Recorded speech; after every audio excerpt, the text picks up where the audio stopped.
Se um animal, e vamos aqui tomar como exemplo um sapo, caísse nas águas do rio Xanai-Timpishka, também conhecido como La Bomba, imediatamente o anfíbio começaria a lutar por sua sobrevivência. Primeiro, os olhos ficariam cegos devido à quentura da água, que em média gira em torno de 80 graus centígrados, e tornariam-se brancos como a neve. A água do rio cozinharia lentamente o corpo do animal a ponto dele perder as forças, engolir água e ser cozido de dentro para fora. Rios de água quentes, as chamadas águas termais, existem em várias partes do mundo, como o Rio Quente em Goiás, no Brasil, ou lagoas, como a Blue Lagoon, na Islândia, e piscinas e cascatas naturalmente quentes, como as de Pamukkale, na Turquia. Então, por que um vídeo sobre o rio La Bomba, já que há várias outras fontes de água quente? A resposta é simples, porque o rio Xanai-Timpishka ferve.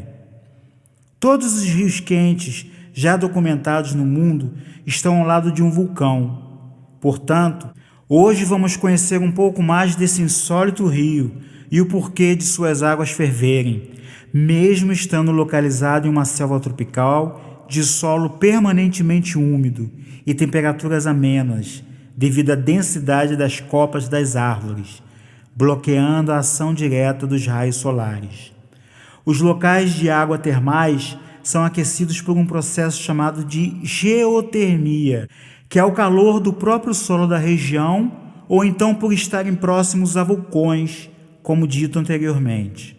A temperatura de águas termais é sempre maior do que a do corpo humano, porém, nunca ultrapassa os 38 graus centígrados. No rio La Bomba, em seus pontos mais quentes, a temperatura chega ao ponto dos habitantes locais usarem a água para prepararem uma caneca de chá no próprio local.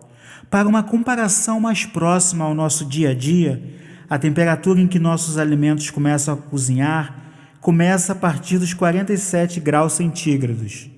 Ou uma xícara de café bem quente, daquelas que você não consegue segurar pela temperatura, gira em torno de 60 graus centígrados. Seria necessária uma fonte poderosa de calor associada a um vulcão para produzir um efeito geotérmico tão grande. Como o rio fica na Amazônia peruana e não existem vulcões a menos de 700 quilômetros dali, os pesquisadores ainda não têm a plena certeza do que faz o rio chegar próximo ao ponto de ebulição, 86 graus centígrados já registrados. Chegar até o Xanai-Timpishka não é tarefa fácil, e talvez por isso a existência oficial dessa corrente de água só tenha sido comprovada no século XXI. Antes disso, era apenas uma lenda. O rio fica no centro da Amazônia peruana. Partindo de Lima, capital do Peru, leva-se 1 hora de voo até a maior cidade da região central da floresta tropical naquele país, Pucallpa. Chegando em Pucallpa, são mais 2 horas de estradas barrentas até o rio Pachiteá, rio que tem mais de 300 metros de largura. Ainda assim, não é o final da jornada. No Pachiteá, começa então uma outra viagem de 30 minutos de canoa motorizada até a foz do Xanai-Timpishka, ou Rio Fervilhante, o La Bomba, que desemboca no Pachiteá.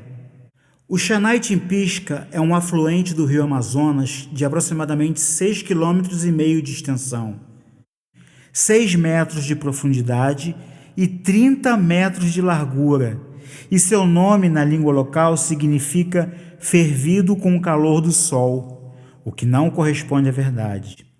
Antes de explicarmos a teoria mais aceita para que as águas cheguem ao ponto de ebulição, precisamos entender o conceito de gradiente geotérmico. Gradiente geotérmico é a variação da temperatura do planeta Terra a partir da sua superfície. Quanto mais fundo, mais quente vai ficando. Porém, essa variação depende de alguns fatores, como a temperatura da região, a condutividade das rochas no subsolo e a distância das placas tectônicas, os blocos que formam a crosta terrestre e que flutuam sobre o magma, as rochas derretidas que existem debaixo da superfície de nosso planeta. A cada 1 quilômetro de profundidade, a temperatura aumenta 25 graus centígrados, em média. Bem, agora que sabemos o que é gradiente geotérmico, podemos ir direto para a teoria mais aceitável para que o rio Xanai-Timpishka chegue a até aproximadamente 86 graus centígrados. Inclusive, em alguns pontos, já foram registradas temperaturas de 99,1 graus centígrados. De acordo com essa teoria, existiriam falhas geológicas que são fraturas existentes nos blocos rochosos que compõem a superfície do planeta, isso na floresta amazônica. Essas fraturas levariam a água da chuva a profundidades próximas ao núcleo da Terra, com temperaturas que podem chegar a 2.000 graus centígrados, aquecendo-as. Essas torrentes de água percorreriam rios subterrâneos até encontrarem novas falhas e, sob a imensa pressão exercida por essa profundidade, ela seria expelida, nesse caso, no rio Xanai-Timpishka. Essa teoria tomou corpo porque o curso d'água começa com águas frias. Isso mesmo, o Xanai-Timpishka começa com águas frias e ao longo dos seus quase 6,5 km, ele esquenta, esfria de novo, esquenta, esfria de novo, esquenta mais uma vez até que deságua no Rio Frio. Isso se deve, segundo os cientistas, às falhas geológicas que trazem de volta aquelas águas que entraram por outras falhas das quais falamos antes. Elas entram frias por um lado, chegam próximo ao núcleo externo da Terra, esquentando a ponto de ferverem e, sob muita pressão, sobem novamente, saindo naquela região, o que é um fenômeno único no mundo de um rio que não está próximo a vulcões. Ele é independente de vulcanismo. Além da beleza e da surpresa de um rio que ferve, a sua importância está no fato de que parece ser o resultado de um grande sistema hidrotérmico. E não é só isso. Tanto no rio quanto ao redor dele, os pesquisadores encontraram novas espécies de vida extremófilas, ou seja, seres vivos que vivem em condições tão extremas que outros seres vivos não conseguiriam viver. O Xanai-Timpishka é um exemplo do quanto nosso planeta ainda tem a nos mostrar e ensinar, principalmente a floresta tropical amazônica.